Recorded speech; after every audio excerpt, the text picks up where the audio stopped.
All India Muslim personal law board के उपाध्यक्ष उबैदुल्ला आफवी ने बोर्ड अध्यक्ष को एक लेटर लिखा है। उसमें उन्होंने कई मुद्दों को उठाया है। उबैदुल्ला आफवी ने लेटर में लिखा है कि जब शरीयत और अस्तित्व पर हमला होता है तो जनता की अदालत में जाना जरूरी हो जाता है। सड़कों पर दिखाई देने वाली एकता का सरकारों पर सीधा असर पड़ता है।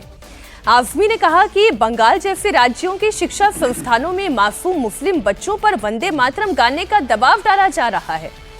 पूरे देश में यूसीसी लाने की तैयारी हमारे शरीयत पर सीधा हमला है।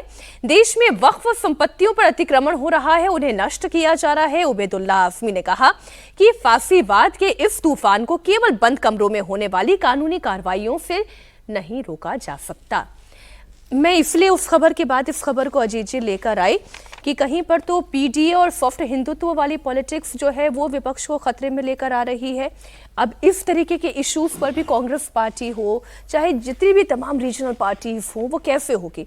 और मुसलमान भी क्या एक नया शाहीन बाग खड़ा करने की तैयारी में है? शाहीन बाग आप बहुत छोटी बात कर रही हैं, बहुत छोटा एक वो इशू था शाहीन बाग का। अभी जिस तरह की स्थितियां हैं देश में, जिस तरह का घटनाक्रम हो रहा है, राजनीति जिस दिशा में जा रही है, पश्चिम बंगाल और असम के नतीजे जो इशारा कर रहे हैं, और ये तीन चीजें इन्होंने बताई, जो यूसीसी का मामला है, वक्फ का मामला है और ये वंदे मातरम का मामला है, ये इनकी कोर आइडियोलॉजी से, इनके धार्मिक विश्वास से, इनका जो रिलीजियस बिलीफ है उससे जुड़ा हुआ है।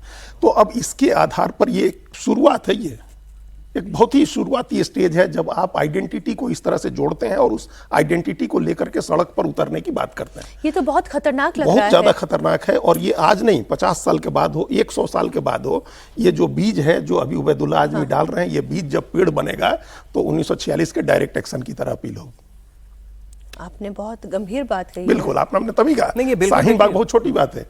ये 50 साल 100 साल के बाद हो, ये जो बीज आज डाला जा रहा है, इसका बड़ा पेड़ डायरेक्ट एक्शन के रूप में सामने आएगा। 50 साल के बाद है, 100 साल के बाद है। क्योंकि ये सीधा देखिए, ये एनआरकी की अपील है कि सड़कों पे उतरे कि लीगल मामलों से नहीं होगा तो और कौन सा मामला होगा? आपको दंगा करना है, डेमोक्रेसी में आपको उग्रवाद करना है, क्या करना है आपको? सड़कों पे नहीं होगा, सड़क पे उतरे। तो सड़क पे उतर के क्या करें? कोर्ट के आदेश की अवहेलना करें? यूसीसी तो कॉन्स्टिट्यूशनल मैंडेट है, ये कोई बीजेपी सरकार का मैंडेट तो है नहीं, ये तो पहले से था कि बनाया जाएगा। तो ऐसे समय में अगर यूनिफॉर्म क्रिमिनल कोड है तो सिविल कोड क्यों नहीं हो?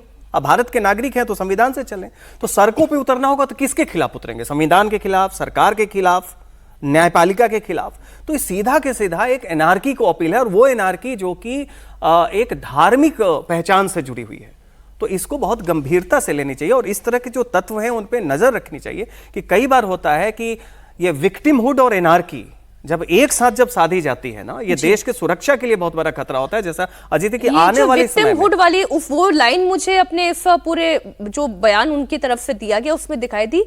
मासूम छोटे छोटे बच्चों पर वंदे मातरम गाने का दबाव डाला जा रहा है, तो उनसे उनकी मासूमियत खत्म नहीं हो रही है ये। लेकिन ये जो आप बोल रहे हैं, जो प्रयोगशाला है डायरेक्ट एक्शन डे तक चली जाएगी, ये एक खतरनाक बीज रोपा जा रहा है।